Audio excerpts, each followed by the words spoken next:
Good morning students. मी Laturkar sir Sankalp अकॅडमीमध्ये परत एकदा आपले हार्दिक स्वागत करत आहे.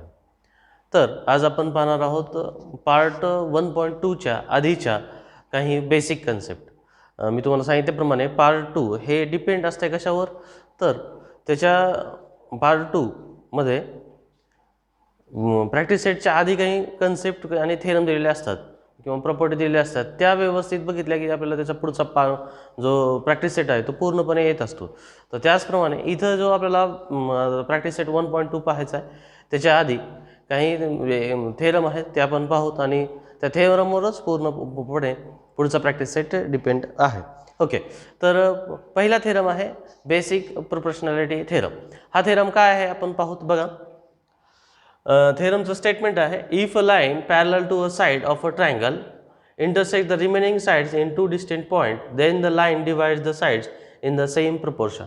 म्हणजे बघा इथं इन ट्रायंगल, या ट्रायंगलमध्ये जर एखादी साईड ही त्याच्या म्हणजे एखादी साईड जर तिसऱ्या साईडला जर पॅरलल असेल आणि ती दोन उरलेल्या remaining two sides intersect in two distinct point, means बघा इथं उरलेल्या दोन बाजूंना ती वेगवेगळ्या बिंदू जर छेदत असेल तर ती रेषा त्या दोन बाजूंना प्रमाणात विभागते.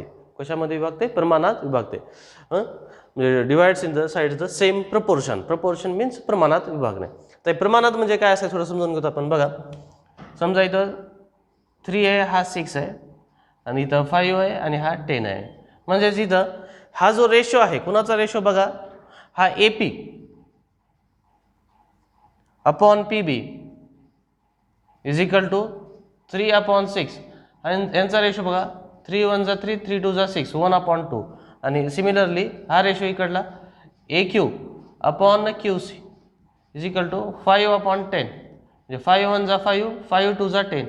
म्हणजेच बघा, AP अपॉन PB हा रेशो आणि AQ अपॉन QC हा रेशो, दोघांचा रेशो जर इक्वल येत असेल तर आपण असं म्हणतो की या दोन क्वांटिटी इथं प्रपोर्शनमध्ये आहेत, म्हणजे प्रमाणात आहेत असं आपण म्हणतो. मग इथं अशा प्रकारचा हा थेरम आहे, ते आपण आता व्यवस्थित समजून घेऊ कशा प्रकारे प्रूफ वगैरे काय करायचा आहे तो. हे लक्षात आलं. इथं प्रोपोर्शन म्हणजे काय, तर या दोघांचा जो रेशो आहे तो रेशो हा इक्वल येतो, त्याला आपण प्रोपोर्शन असं म्हणतो. ओके, तर परत एकदा आपण एक स्टेटमेंट रीड करून घेऊ. बघा, if a line parallel to a side of a triangle, म्हणजेच बघा, इफ अ लाईन जर एखादी रेषा एका त्रिकोणाच्या एका बाजूला समांतर असेल तर पुढं intersect the remaining sides into two distinct point, म्हणजे उरलेल्या दोन बाजूंना वेगवेगळ्या बिंदू छेदत असेल तर then the line divides the sides in the same proportion, म्हणजेच ती रेषा उरलेल्या त्या दोन बाजूंना समान प्रमाणात विभागते. हे आपलं स्टेटमेंट आहे. ओके, आपल्याला जर थेरम जर परीक्षेमध्ये पडला तर हे पूर्ण स्टेटमेंट पडतंय पूर्णपणे. हे तर स्टेटमेंट आपल्याला लक्षात ठेवायचे, म्हणजे पूर्णपणे पाठ करायची काही गरज नाही, फक्त लक्षात ठेवायचं की हे स्टेटमेंट कशाचं आहे, तर बेसिक प्रोपोर्शनॅलिटी थेरम, म्हणजे BPT थेरम शॉर्टमध्ये आपण असं म्हणतो, किंवा थेल्सचे थेरम. थेल्स या गणितज्ञाने याचा शोध लावलेला होता, त्यामुळं याला आपण थेल्सचे थेरम असं पण म्हणतो. ओके, आता इथं आपल्याला आपण फर्स्ट आहे आपलं काय, आपण थेरम सुरू करताना गिव्हन पासून चालू करतो आपण. गिव्हन, मग आता इथं आपण गिव्हन हे फिगरवर डिपेंड करत आहे. फिगर, तर आधी सुरुवातीला आपल्याला फिगर काढणं खूप महत्त्वाचं असतं. सुरुवातीला इथं आपल्याला फिगर काढणं खूप महत्त्वाचं असतं. फिगर काढूनच कुठलाही थेरम आपण प्रूफ करू शकतो, अन्यथा प्रूफ करू शकत नाही. हे सगळ्यात महत्त्वाचं, हे लक्षात ठेवा. आता सुरुवातीला गिव्हनमध्ये काय, in triangle ABC, in triangle ABC line L parallel side BC. In triangle ABC, line L parallel line BC and line L intersect side AB and AC in PQ, P and Q respectively. म्हणजेच इथं त्रिकोण ABC मध्ये line L ही BC ला समांतर आहे आणि ती रेषा AB व AC ला P व Q या बिंदूमध्ये छेदते. हे लक्षात आलं आपल्याला. In triangle ABC line L parallel. बघा, गिव्हनमध्ये काही नाही, म्हणजे आपलं थोडं जे आपण करणार आहोत तेच व्यवस्थित बघायचं. आकृतीमध्ये काय आपल्याला दिलं त्यानुसार बघा. In figure, in triangle ABC line L parallel side BC and line L intersect AB and AC point P and Q respectively. Okay, चला गिवन आपल्याला झालेलं आहे. आता याच्या पुढची स्टेप असते प्रूफ. प्रूफ काय करायचं आपल्याला बघा, जे प्रोपोर्शनमध्ये असतं तेच आपल्याला दाखवायचं आहे. तर बघा AP upon PB is equal to AQ upon QC, हे प्रूफ आहे आपलं. AP upon PB is equal to AQ upon QC, हे इथं प्रूफ आहे. लक्षात आलं का? AP अपॉन PB आणि AQ अपॉन QC हे इथं आपल्याला इथं प्रूफ करायचं आहे. तर प्रूफच्या नंतर आहे पुढची स्टेप आहे कन्स्ट्रक्शन. कन्स्ट्रक्शन पण एकदम सोपं आहे. बघा ह्या ज्या लाईन्स आहेत इथं आपण ब्रेक करत करत आपण काढलेल्या आहेत समजा इथं. ओके, तर या ज्या लाईन्स आहेत ते आपण कन्स्ट्रक्शन केलेलं आहे. म्हणून draw line PC and BQ किंवा सेग PC अँड BQ असं म्हटलेलं आहे. ड्रॉ सेग PC अँड सेग BQ हे इथपर्यंत झालेलं आहे आपलं. आता पुढचा महत्त्वाचा पॉईंट आहे प्रूफ. प्रूफ पण एकदम सोपं आहे. आपल्याला पाठ करायची गरज नाही, थोडं व्यवस्थित समजून घेतलं तर प्रूफ आपल्याला येतो. आता पहिलं स्टेटमेंट आहे आपलं बघा, triangle APQ and triangle PQB is किंवा हॅव इक्वल हाईट्स.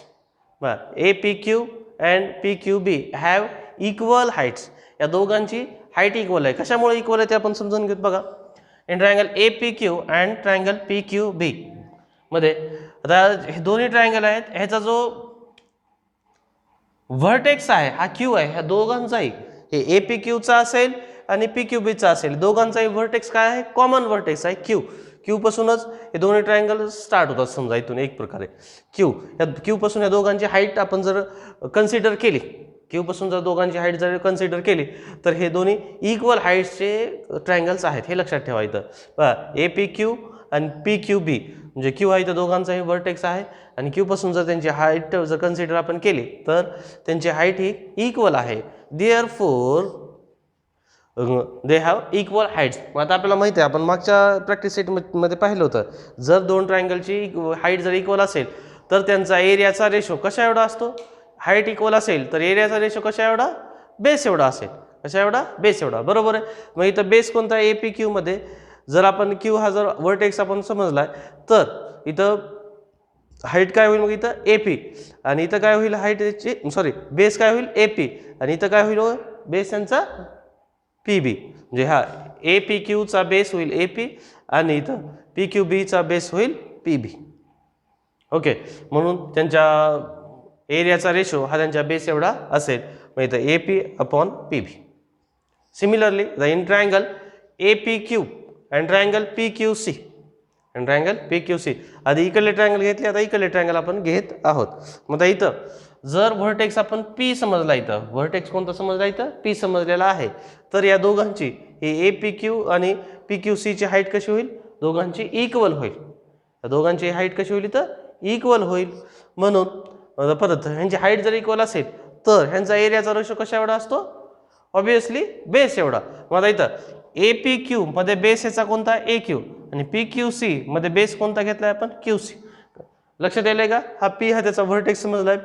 P पासून जर आपण यांच्यावर परपेंडिक्युलर टाकला, इथं समजा हाईट जर टाकली तर ही दोघांची हाईट कशी येणार आहे? इक्वल येणार आहे. म्हणून इथं हे दोन्ही ट्रायंगल्स कसे आहेत? परत त्यांची हाईट दोघांची सेम आहे. मग हाईट सेम असेल तर यांच्या एरियाचा रेशो कशा एवढा असतो? बेस एवढा. म्हणून यांचा APQचा बेस कोणता इकडं? मग AQ आणि परत PQCचा बेस कोणता आहे? QC. म्हणून इथं APQ आणि PQCचा APQचा बेस AQ आणि PQCचा बेस QC. म्हणजे same areas proportionate to bases. Areas proportionate to bases याचं रिझन आपल्याला दिलेलं आहे. हे लक्षात आलं. म्हणजे बघा हे काय एवढं काय अवघड नाही, पाठ करण्यासारखी गरज नाही. आकृती लक्षात आली, आकृतीवरून आपल्याला लक्षात ठेवायचं. काय लक्षात ठेवायचं आहे? तर सुरुवातीला इकडला एक ट्रायंगल घ्यायचा APQ आणि इकडून PQB हा ट्रायंगल घ्यायचा आणि ह्यांचा एरियाचा रेशो ह्यांच्या बेस एवढा दाखवायचा. कारण कशामुळं? तर दे हॅव इक्वल हाईट्स.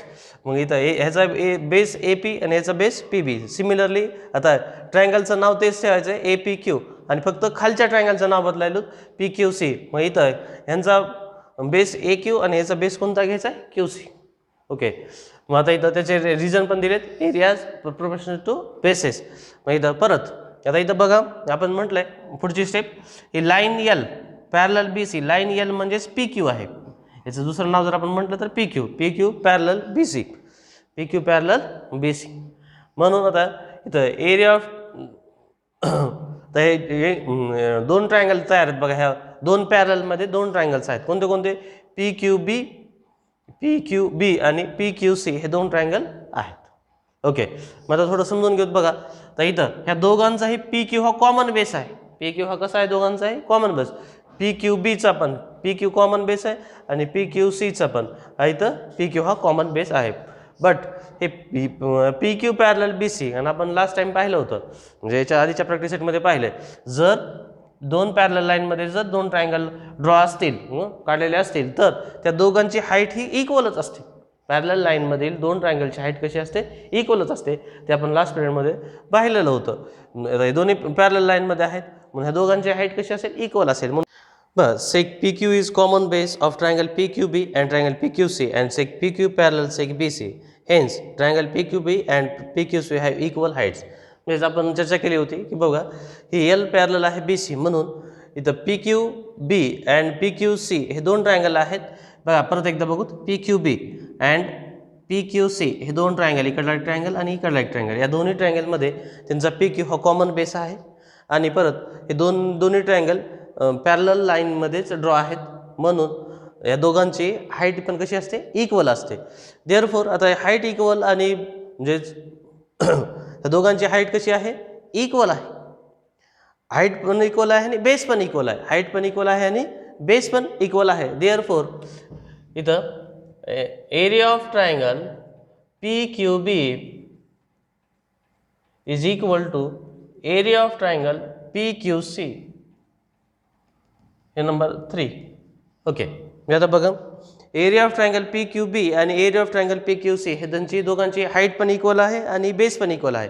आपल्याला माहीत आहे, ज्या दोन ट्रायंगलची हाईट आणि बेस दोन्ही इक्वल असतात त्यांचे एरिया हे कसे असतात? इक्वलच असतात. कारण तर हाईट आणि बेस याच्यावरच एरिया निघत असतो आणि हे दोन्ही इक्वल आहेत म्हटलं की त्यांचे दोन्ही ते इक्वलच आहेत. Area of triangle PQB is equal to area of triangle PQC. Okay, मग आता आपण सुरुवातीपासून बघत बघा, APQ upon PQB, APQ upon PQB, परत APQ अपॉन PQC. म्हणजे आता इथं बघा, वरच्या याच्यामध्ये रेशोमध्ये APQ आणि खालच्या रेशोमध्ये APQ हा कॉमन आहे.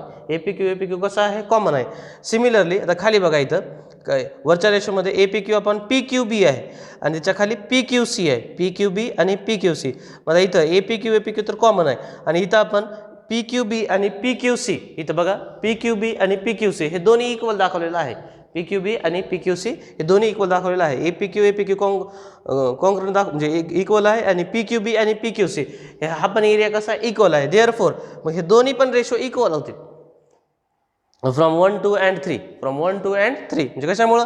APQ तर कॉमन आहे आणि पुढच्या याला आपण तिथे दाखवलं आहे PQB आणि PQC हे पण कॉमनच आहे, ह्यांचं पण इक्वलच दाखवलेलं आहे, म्हणून हे दोन्ही रेशो इक्वल होतील.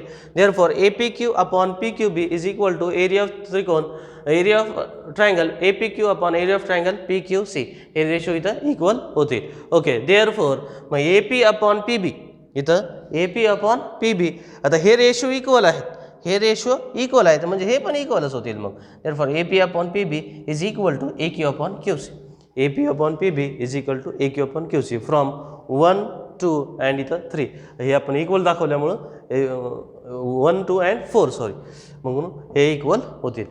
लक्षात आलं का? AP upon PB is equal to AQ upon QC. अशा प्रकारे आपला बेसिक प्रोपोर्शनॅलिटी थेरम हा आपण प्रूफ करून दाखवलेला आहे. चला, नेक्स्ट प्रॉपर्टी आहे आपली property of angle bisector of triangle किंवा अँगल बायसेक्टर थेरम, याला आपण असं पण म्हणतो प्रॉपर्टी किंवा अँगल बायसेक्टर थेरम. सांगितल्याप्रमाणे हे पण थोडं व्यवस्थित समजून घेऊ, ते थोडं समजायला थोडं टफ आहे. जो थेरम आहे त्याचा जो स्टेटमेंटचा जो मिनिंग आहे तो मूळ आपण समजून घेऊ आणि नंतर थेरमकडे बोलूयात.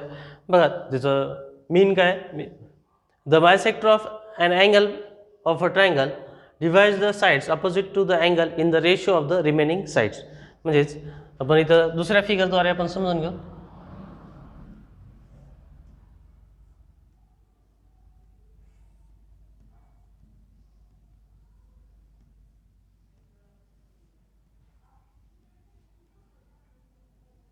इथं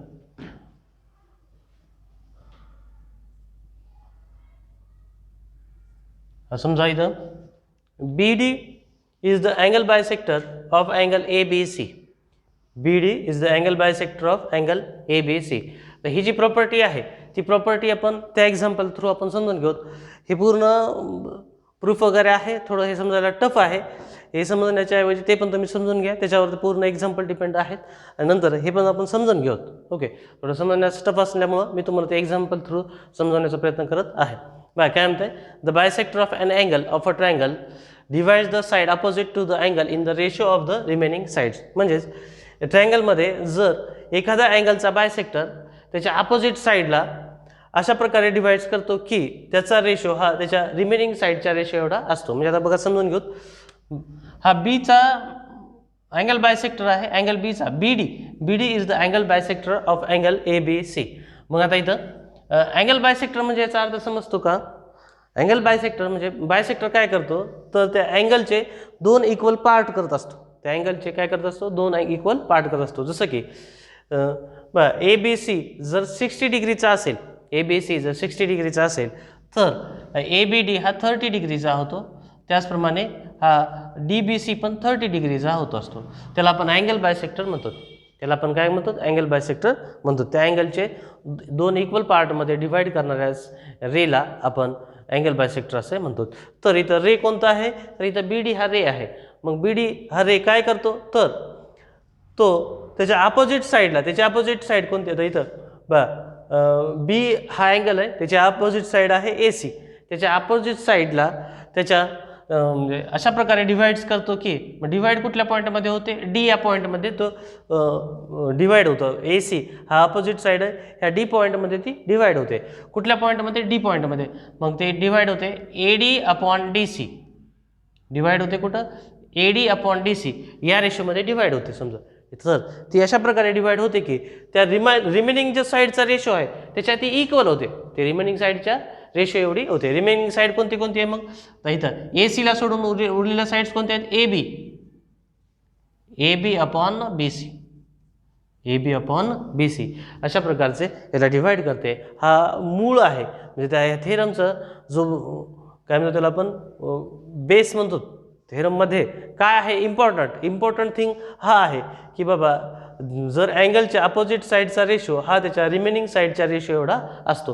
हा याचा जो मेन जो पार्ट आहे ह्या थेरमचा, हे लक्षात आलं की याच्यावरचे आपल्याला पूर्ण जे एक्झाम्पल्स आहेत ते सॉल्व्ह करता येतात. म्हणजे बघा जो पण अँगल आहे त्याची अपोजिट साईड AC आणि त्याचे ज्या पार्टमध्ये ती डिवाइड्स करतात त्याच्या तो पॉईंट, त्या पॉईंटमुळं बघा AD आणि DC हे दोन पार्ट झालेले आहेत. मग तिथं रिमेनिंग साईड कोणत्या आहेत अँगलच्या, AB आणि BC ह्या इक्वल ती होत असते. हा याचा बेस आहे समजा. आणि नंतर आपण आता इथं मूळ प्रॉपर्टीकडे म्हणजे मोठा जो आहे प्रॉपर्टी ते आपण समजून घेण्याचा प्रयत्न करणार आहोत.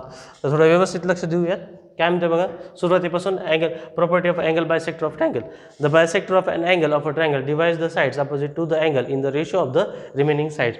आपण ते दुसऱ्या फ्रिगरद्वारे आता आपण समजण्याचा प्रयत्न केलेला आहे. The given in triangle ABC bisector of angle C intersects seg AB in point E. In the point E म्हणजे तिथं या ट्रायंगलमध्ये ACB या छोट्या ट्रायंगलमध्ये हा Cचा बायसेक्टर ह्या ABला पॉईंट E मध्ये डिवाइड करतो. पॉईंट A मध्ये तो डिवाइड करत आहे. हे इथं आपल्याला त्यांनी गिवनमध्ये दिलेलं आहे समजूत.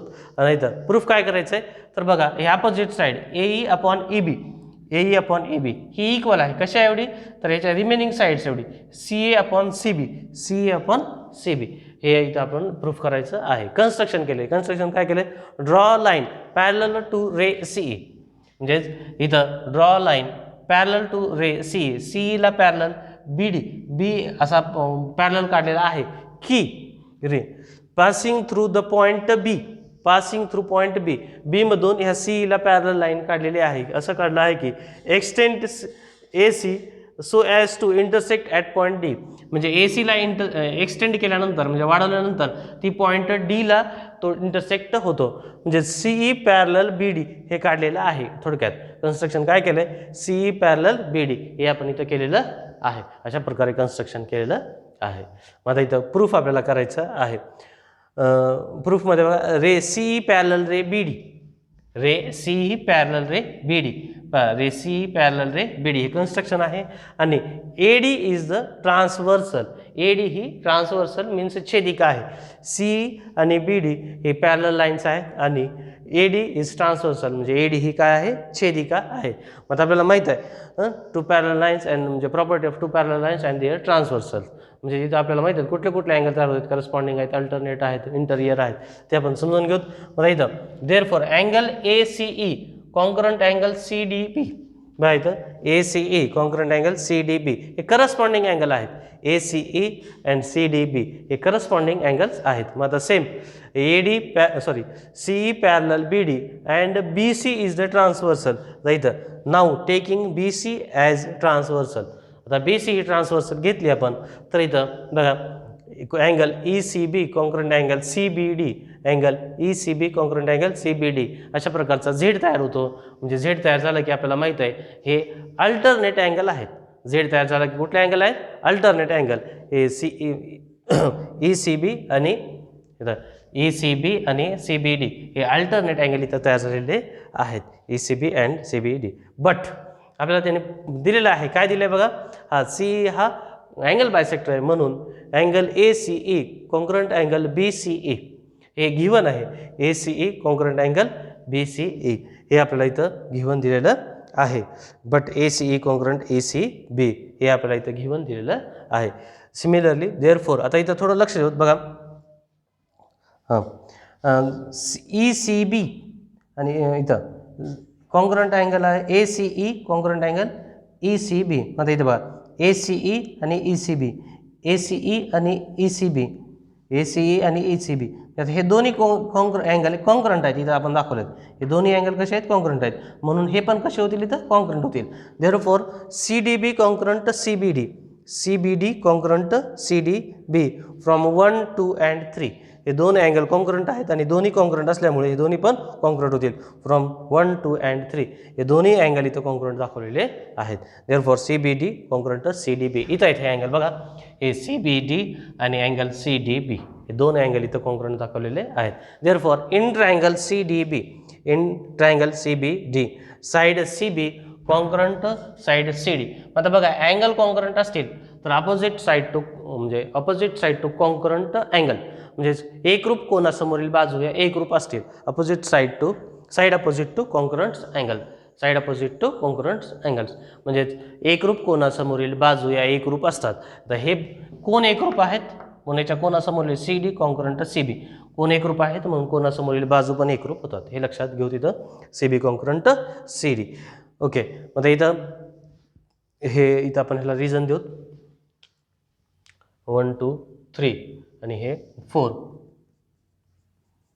आता इथं लक्ष देऊ परत in triangle A D B. Now in triangle A B D, A B D in triangle seg CE parallel B D हे कन्स्ट्रक्शन केलं होतं आपण. E C parallel B D हे काय केलं होतं, कन्स्ट्रक्शन. मग आता आपल्याला माहीत आहे बी पी टी थेरमनुसार जर एखादी सेगमेंट पॅरलल असेल थर्ड साईडला तर ती त्या दोन साईडला प्रोपोर्शनमध्ये डिवाईड करत असते इक्वल प्रोपोर्शनमध्ये. Therefore A C upon C D sorry इथं खाली घेतलं आहे A E upon A B, A E upon A B आणि इथं पुढच्या याला A C upon C D, A C upon C D हे घेतलेलं आहे. But A E upon A बीला A E upon A B A C. आता इथं C D, C D congruent C B दाखवलं होतं आपण, C D congruent C B. मग सी डीला सोडून आपण आता सी बी घेत आहोत. सी डीच्या ऐवजी इथं काय घेतलं सी बी, कारण सी डी आणि सी बी हे आपण इथं कॉन्करंट दाखवले होते, म्हणून सी डीला कॅन्सल करून आपण सी बी घेतलेलं आहे. फ्रॉम 4 अँड 5 इथं हे 4 अँड इथं 5. Therefore hence proved A E upon A B is equal to A C upon A B. जे आपल्याला प्रूफ करायचं होतं ते इथं प्रूफ झालेलं आहे. बरं आपण सुरुवातीला पाहिली होती theorem of angle bisector theorem किंवा property of angle bisector theorem. आता इथं त्याच्या आपल्याला आपण पाहणार आहोत converse of angle bisector theorem. आता माहीत आहे कॉन्व्हर्स म्हणजेच व्यत्यास हा थेरमच्या कम्प्लिटली अपोजिट असतो. कॉन्व्हर्स हा थेरमच्या कसा असतो, अपोजिट असतो. मग तर थेरममध्ये काय म्हटलं होतं, जर ट्रायंगल ए बी सीमध्ये जर रे ए डी हा बी डीला म्हणजे बी सीला त्याच्या अपोजिट साईडला जर म्हणजे हा बी ए सीमध्ये बरं समजून घ्या, बी ए सीमध्ये जर रे ए डी हा जर अँगल बायसेक्टर असेल, हा ए डी जर अँगल बायसेक्टर असेल आणि तो अपोजिट साईडला डीमध्ये इंटरसेक्ट करत असेल तर तो त्याच्या रिमेनिंग साईडला त्याच्या अपोजिट साईडच्या रेशोमध्ये डिवाइड करतो हे आपण पाहिलेलं होतं. मग आता इथं त्याचा कॉन्व्हर्स त्याच्या अपोजिट असतो तो काय कॉन्व्हर्स काय म्हणतो बघू इथं converse of angle bisector theorem if in triangle A B C point D on side B C such that A B upon A C is equal to B D upon D C then ray A D is a bisector of angle B A C. Okay म्हणजेच बघा जर हा रे ए डीने या ट्रायंगलमध्ये त्याच्या remaining साईडसोबत आणि त्याच्या opposite साईडचे जर त्या दोघांचा रेशो जर इक्वल असेल तर हा ए डी हा त्याचा बायसेक्टर होतो. ए डी हा अँगल बी ए सीचा काय होतो बायसेक्टर होतो. म्हणजेच बघा समजावून काय म्हणजेच ए बी इथं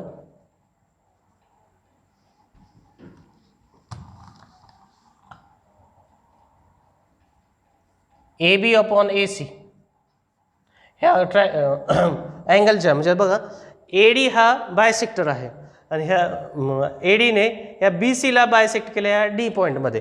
मग ह्याला सोडून अँगलचे कुठल्या साईड उरल्यात तर ए बी आणि ए सी या दोन साईड उरलेल्या आहेत. बघा ए डीने ह्या बी सीला बायसेक्ट केलेलं आहे म्हणजे डीमध्ये इथं इंटरसेक्ट केलेला आहे म्हणून आता साईड कोणत्या उरल्यात ए बी आणि ए सी या दोन साईड उरलेल्या आहेत.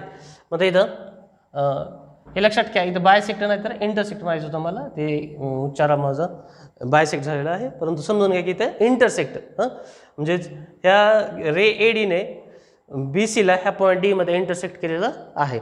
मग आता इथं बी सी सोडून उरलेल्या साईड कोणत्या आहेत remaining sides A B upon A C.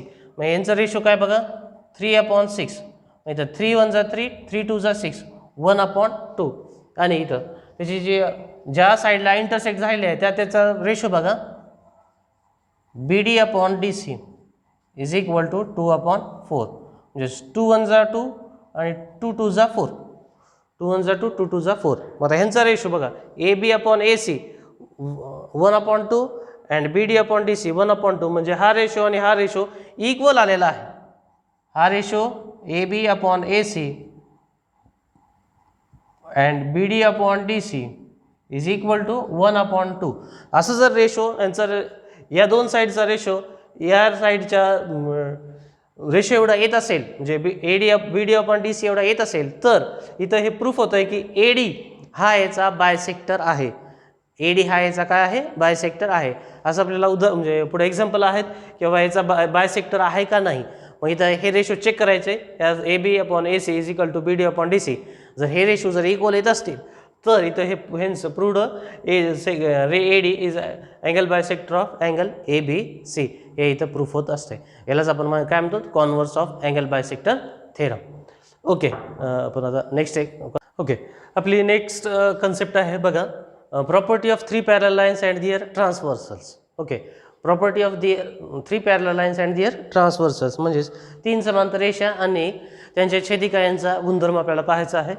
तर इथं आपण आधी प्रॉपर्टी वाचून घेऊ. बघा काय म्हणते property the ratio of the intercepts made on a transversal by 3 parallel lines is equal to the ratio of the corresponding intercepts made on any other transversal by the same parallel lines.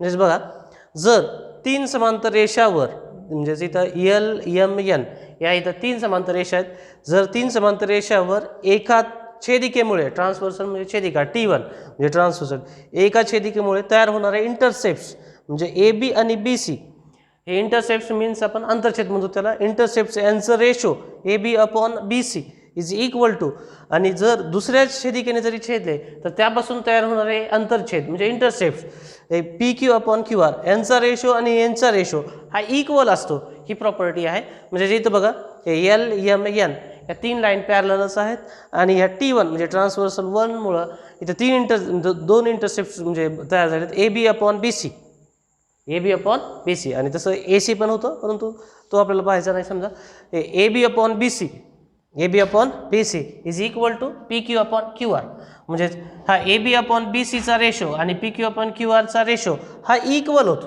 याला काय म्हणतो आपण property of 3 parallel lines and their transversal म्हणजे 3 समांतर रेषा आणि त्यांच्या छेदिकांचा गुणधर्म. परत एकदा बघू काय म्हणतो जर 3 समांतर रेषाला एका छेदिकेने छेदले असता तयार होणारे अंतरछेद हे दुसऱ्या छेदिकेने तयार केलेल्या अंतरछेदाच्या गुणोत्तरा एवढेच असतात. म्हणजेच A B upon B C आणि P Q upon Q R जसं BPT थेरममध्ये होतं त्याचप्रमाणे इथं रेशो आहे A B upon B C आणि P Q upon Q R. अशा प्रकारे इथं आपण 3 कन्सेप्ट पाहिले आहेत. पहिल्या पहिली बीपीटी थेरम, दुसरी अँगल बायसेक्टर थेरम, तिसरी 3 पॅरल लाईन्स अँड दिअर ट्रान्सव्हर्सलचा, त्याच्यामध्ये परत कॉन्व्हर्स वगैरे पाहिलेले आहेत. परंतु मेजरली इथं आपण 3 प्रॉपर्टी पाहिलेल्या आहेत. तर ह्या 3 प्रॉपर्टीवरच प्रॅक्टिस सेट 1.2 पूर्णपणे डिपेंड आहे. तर आपण सुरुवात करूया, नंतर पुढं प्रॅक्टिस सेट 1.2. ओके.